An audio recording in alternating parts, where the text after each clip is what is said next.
Hi there. So would you be able to introduce yourself and say what brings you to the conference? My name is Michelle. I'm at the conference as a detransitioner from Canada, and I'm here mostly to connect with other detransitioners, but I also come to hear all of the great speeches, which have been great so far. And was there anything in particular that stood out that you really enjoyed, or is there anything you're particularly looking forward to?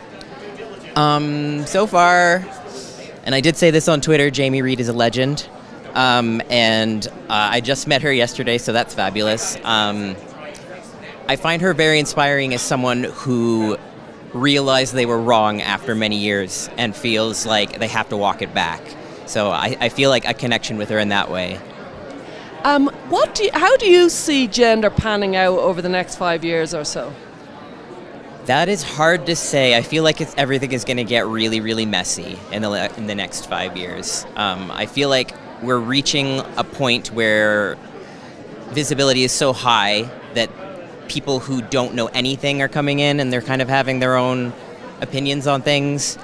And because of that, there's a lot of people who are in this sphere now who don't know enough, and they don't know history, and they don't know, just have a lot of lack of knowledge, and I think that lack of knowledge is going to make everything very, very messy. So unfortunately, I don't have good thoughts for the next 5 years, but hopefully after that, it's sort of like it's darkest before the dawn kind of thing.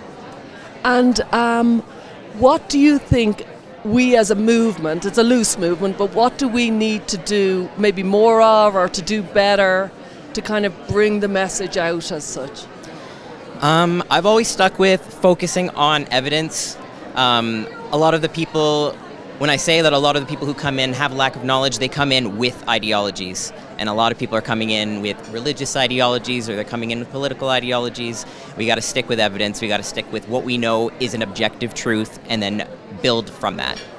I have one last question for you, and maybe you might even say it to the camera. If there's anybody watching this and they're transitioned, and they might have a dark night of the soul, and they're afraid of detransition, and they're afraid of going forward and afraid of going backwards, have you anything to say to them?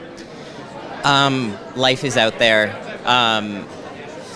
The thing that I've most struggled with is feeling dissociated, and most of that is because I've been isolated, or I spend so much time online, and everything, it all comes together when you're in person with people. That's why I do things like this, but also just other things like hiking, dancing, doing things in your body. That's where I would start with. Even if you're not going to detransition, start there. Thanks. No problem.